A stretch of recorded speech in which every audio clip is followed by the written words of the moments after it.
नमस्कार, स्वप्नास किचनमध्ये तुम्हा सर्वांचे स्वागत आहे। आता इथे व्हिडिओ पाहिल्यानंतर तुमच्या लक्षात आलंच असेल की आपल्या या व्हिडिओमध्ये आज कोणता पदार्थ आपण बनवणार आहे। आता सगळ्यांनाच कंटाळा येतो कधी कधी जेवण बनवण्याचा, मग त्यावेळेस आपलं फायनल डिसिजन असतं की खिचडी बनवण्याचं। खिचडी ही अशी बनवायला हवी की ज्याच्यामुळे पोट ही भरलं पाहिजे आणि त्याच्यामधील पौष्टिकता ही टिकून राहिली पाहिजे। आता ज्यावेळेस आपण खिचडी बनवतो त्यावेळेस आपल्याला इथं जास्त डाळींचा वापर केला म्हणजे जास्त पौष्टिक बनते खिचडी। सोबतच आपण याच्यामध्ये भरपूर प्रमाणात टोमॅटो घातलं की आणखीन टेस्टी बनते आणि सोबतच टोमॅटोमुळे आणि त्याची पौष्टिकता वाढते। आता आपण इथं पाहिलंच आहे की खिचडी अशा पद्धतीची बनलेली आहे। आता ज्या गरजेनुसार तुम्ही याच्यामध्ये पाणी कमी जास्त प्रमाण करू शकता। ज्यांना पातळ खिचडी खायला आवडते ते पाणी जास्त ऍड करू शकतात आणि ज्यांना अशा पद्धतीची खिचडी खायला आवडते, थोडी घट्टसरच अशी खिचडी असली की खायलाही मजा वाटते आणि अशी मस्त झणझणीत चमचमीत खिचडी असली की आपल्याला दुसऱ्या जेवणाची आठवण होतच नाही आणि खिचडी खाण्याचा तर अजिबात कंटाळा वाटत नाही। आता खिचडीमध्ये आपण मिक्स डाळी वापरणार आहे। तांदूळ जे रेग्युलर तुम्ही वापरता तोच इथं वापरायचा आहे। जेवढा तांदूळ आहे तेवढाच आपल्याला डाळी इथं वापरायच्या आहेत। डाळींमध्ये मी 3 प्रकारच्या डाळी घेतलेल्या आहेत, मूग डाळ, मसूर डाळ आणि तूर डाळ। आता जी मसूर डाळ आहे ती थोडीशी जास्त प्रमाणात वापरायची, त्याच्यामध्ये सगळ्यात जास्त प्रोटीन असतं। आणि टोमॅटो इथं 5 टोमॅटो घेतलेले आहेत। आपण आता टोमॅटो खिचडी बनवत आहे त्यामुळे टोमॅटोचा वापर आपण इथं जास्त करणार आहे आणि पिकलेली टोमॅटो मध्यम आकाराचे आहेत म्हणजे थोड्या मोठ्या साईज मध्येच आहेत, त्यामुळे इथं मी 5 टोमॅटो घेतलेले आहेत। आता जे डाळ तांदूळ आहे ते आपण 3 ते 4 वेळा स्वच्छ पाण्याने धुवून घेतलेलं आहे आणि टोमॅटो वगैरे आपलं भाजून होईपर्यंत आपल्याला ते पाण्यामध्येच भिजून ठेवायचं आहे। आता कुकरमध्ये आपण इन्स्टंट बनवणार आहे त्यामुळे तेल टाकून घेतलेलं आहे कुकरमध्ये आणि खडे मसाले, जिरं मोहरी टाकलेलं आहे फोडणीसाठी। त्याचबरोबर मी इथं तमालपत्रही टाकून घेतलेलं आहे।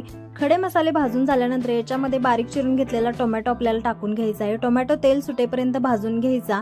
आता टोमॅटोची क्वांटिटी तुम्ही इथं पाहिलेलीच आहे, 5 टोमॅटो आपण घेतलेले आहेत। भरपूर सारे टोमॅटो इथं आपण खिचडीमध्ये वापरायचे आहेत, त्यामुळे अगदी टेस्ट अशी मस्त खिचडीची आंबटसर लागते, त्यामुळे खूप खाताना मजा वाटते। अशा पद्धतीची खिचडी तुम्ही नक्की ट्राय करून पाहायला पाहिजे। आता टोमॅटो आपल्याला भाजण्यासाठी आपण इथं मीठ टाकून घेतलेलं आहे। आता जे डाळ तांदूळ आपण इथं टोमॅटो भाजूपर्यंत भिजतच ठेवायचे आहेत, त्यामुळे पटकन शिजायलाही मदत होते। जेवढा खिचडीमध्ये आपण तांदूळ वापरणार आहे तेवढ्याच प्रमाणात आपल्याला इथं डाळी वापरायच्या आहेत। आता इथं आपण टोमॅटो भाजून घेत आहे तोपर्यंत याच्यामध्ये आपण आलं आणि लसूण खलबत्त्यामध्ये अशा पद्धतीची पेस्ट करून घेतलेली आहे चेचून। आपण मिक्सरमध्ये इथं नाही वाटून घेतलं, आलं लसूण खलबत्त्यामध्ये चेचून घ्यायचं आहे। आलं लसणाची एक वेगळीच टेस्ट येते खिचडीला, म्हणून इथं आपण आलं लसूणही वापरलेलं आहे। आता सोबतच आपल्याला इथं हिंग वापरायचं आहे। खिचडी म्हणलं की हिंग हा वापरायलाच हवा, हिंगामुळेही खूप छान फ्लेवर येतो खिचडीमध्ये। आणि सोबतच आपण इथं अर्धा चमचा हळद टाकलेली आहे आणि 1 चमचा आपण इथं लाल तिखट वापरलेला आहे आणि 1 चमचा आपण इथं गरम मसाला वापरलेला आहे। आता इथं आपण मसाला खिचडी थोडक्यात बनवणार आहे, त्यामुळे आपण इथं मसाल्यांचा वापर केलेला आहे। तुम्ही प्लेन खिचडी ही बनवू शकता, मसाले स्किप करू शकता, परंतु हळद आणि जो हिंग आहे ते आपण कंपल्सरी वापरायलाच पाहिजे। त्यामुळे हळदीमुळे रंगही छान येतो आणि हिंग वापरल्यामुळे एक हिंगाचा वेगळाच फ्लेवर येतो खिचडीमध्ये।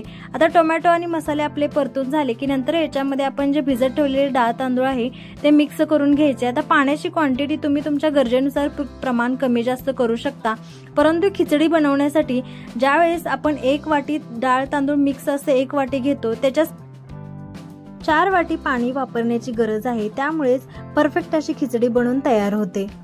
शिजून झाल्यानंतर आपल्याला लक्षात येतं ज्यावेळेस आपल्याला पातळसर खिचडी हवी असते त्यावेळेस तुम्ही त्याच्यामध्ये गरम पाणी आणि ऍड करून नंतर ती एक उकळी काढून घेऊ शकता खिचडी। आणि घट्ट पाहिजे असेल तर तुम्ही पाण्याचं प्रमाण आधीच योग्य ते वापरायला हवं, जेणेकरून घट्ट अशी खिचडी बनवून तयार होईल। पातळ खिचडी बनवण्यासाठी आपण नंतर एक्स्ट्रा पाण्याचा वापर करूच शकतो। आता नंतर याच्यामध्ये भरपूर सारी अशी कोथिंबीर बारीक चिरून घेतलेली आहे। आता हे सगळं मिक्स करून घ्यायचं आहे। खिचडी खूप वेगवेगळ्या प्रकारे बनवू शकता तुम्ही, फक्त मूग डाळीची आणि तांदळाचीही बनवू शकता, परंतु अशा मिक्स डाळीची बनवली की आणखीनच चव वाढते याच्यामध्ये। आणि याच्यामध्ये तुम्ही भाज्याही वापरू शकता, मटार वगैरे, परंतु इथं आपण फक्त टोमॅटो खिचडी बनवलेली आहे टोमॅटोचा जास्त वापर करून। आता कुकरला आपण झाकण लावून गॅसच्या मीडियम फ्लेमवरती 4 शिट्ट्या करून घ्यायच्या आहेत। मीडियम फ्लेमवरती शिट्ट्या केल्यामुळे काय होणार आहे, अगदी परफेक्ट असा तांदूळ आणि डाळ कुक होणार आहे। हाय फ्लेमवरती केल्यानंतर पटापट शिट्ट्या होतातही, परंतु जरा पदार्थाची चव वाढवण्यासाठी आपण इथं गॅसच्या मीडियम फ्लेमवरती शिट्ट्या करून घ्यायच्या। कुकर थंड झाल्यानंतर इथं झाकण आपण खोलून पाहणार आहे। अशा पद्धतीने आता मस्त अशी आपली मसाला खिचडी बनवून तयार झालेली आहे आणि इथं टोमॅटोचा रंगही आलेला आहे, खिचडीला थोडा लालसर अशी मस्त चमचमीत अशी झणझणीत खिचडी बनवून तयार।